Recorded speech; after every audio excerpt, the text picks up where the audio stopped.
Europe. Olivier, qu'est-ce qu'on fait en terre normande sur un point de vue gastronomique? On fait du camembert notamment. Et Ouais. qu'est-ce qu'on boit avec le camembert, par exemple?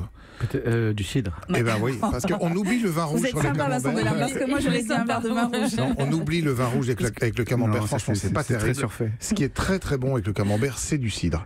Et quand le cidre est bon, c'est vraiment quelque chose d'exceptionnel. Et là, je vous invite maintenant à aller rencontrer sans doute le plus grand ou l'un des plus grands producteurs de cidre en France. Alors, il n'est pas en Normandie, il n'est pas très loin, il est en Mayenne, il s'appelle Éric Bordelais. Il est donc cidriculteur. Bonjour Éric. Oui, bonjour. Alors, vous avez une approche du cidre qui est une approche de terroir, une approche d'un produit qui peut vieillir aussi, qui est une approche très gastronomique. Racontez-nous comment vous voyez le cidre. Alors, j'ai pas vraiment beaucoup de temps pour ça, mais bon, je vais résumer. Bon, ça. Alors, pour résumer, pour assurer la Normandie, je suis quand même dans l'aire d'appellation, dans l'IGP normande, dans l'aire d'appellation Calvados, donc qui vient sur tout le nord Mayenne. Et en même temps, moi j'ai le sous-sol breton, mais administrativement, je suis en Mayenne, qui est une ancienne province du Maine. Et pour réagir aussi par rapport au domaine d'Harcourt, je pense que j'aurais bien voulu demander à la personne s'il y avait encore des cormiers dans son arboretum. Je pense que oui, parce que dans l'Eure, les cormiers, j'en ai vu dans le jardin d'Alain Passard ou à Buis-sur-Danville, et parce que je fais aussi le dernier produit que j'ai mis en place, c'est le cormet, qui est un produit qui vient de la corme, qui vient du cormier. Et les cormiers, il y en a un peu sur ce côté de l'Eure et aussi dans le Maine traditionnellement, donc qui est en Mayenne et en Sarthe. Voilà, donc ça, Alors, Eva nous demande ce que... Eva nous pose la question, mais qu'est-ce que c'est donc que cela? C'est quoi ce produit Le cormet, alors vous savez, je veux parler du cidre, mais c'est une façon de parler du cidre, parce que c'est un cidre de corme, on pourrait résumer ça comme ça, mais les anciens appelaient ça, donc c'est un produit du 15e siècle, ils appelaient ça le cormet. C'est un produit, pour comparer, on a le poiré qui vient de la poire à poirée qui vient du poirier, et là on a le cormet qui vient de la corme, différentes variétés, et qui vient du cormier.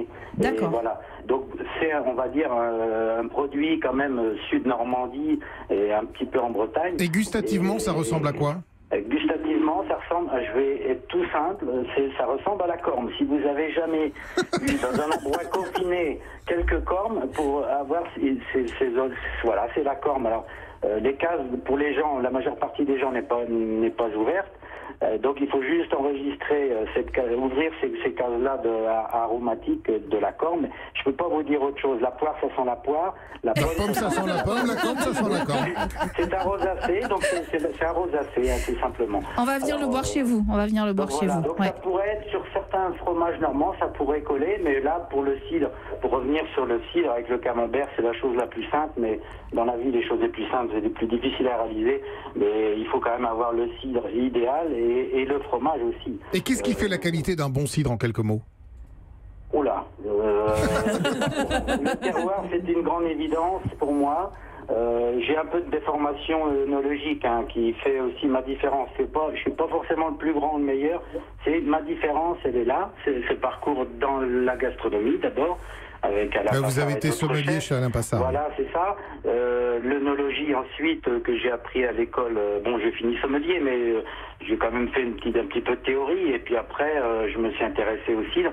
Et ma différence, elle est par là. Et combien de variétés de pommes, par exemple, chez vous pour faire un cidre? Pour l'instant, il y a une vingtaine, et il y aura une quarantaine bientôt, dans 20 ou 30 ans, parce que ça demande beaucoup de temps. Mais ceci dit, on parlait de sous-sol, la composition, les variétés, mais aussi techniquement, il y a un grand suivi. C'est une recette, il faut une quinzaine d'années pour devenir cidriculteur, je pourrais dire, et c'est un métier. Voilà, donc il faut beaucoup d'étapes à passer et comprendre techniquement. Donc c'est assez large la qualité d'un cidre. Ça demande beaucoup de pratique, quoi. Merci beaucoup, en tout cas, Éric Bordelais. Ça nous a donné très envie de goûter la corme, du coup. Voilà, ça nous donne envie aussi de goûter le cidre que vous n'avez pas amené, Olivier Pouls. C'était la 3e et dernière fois.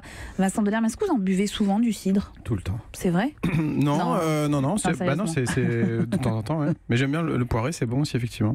Et alors pour votre spécial Normandie, donc vous avez trouvé un gars de Mayenne, quoi. Oui, voilà. Vous voyez, chapeau la colo. Non, mais il est dans l'appellation. Oui.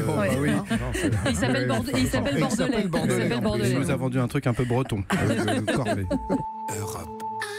Europe 1.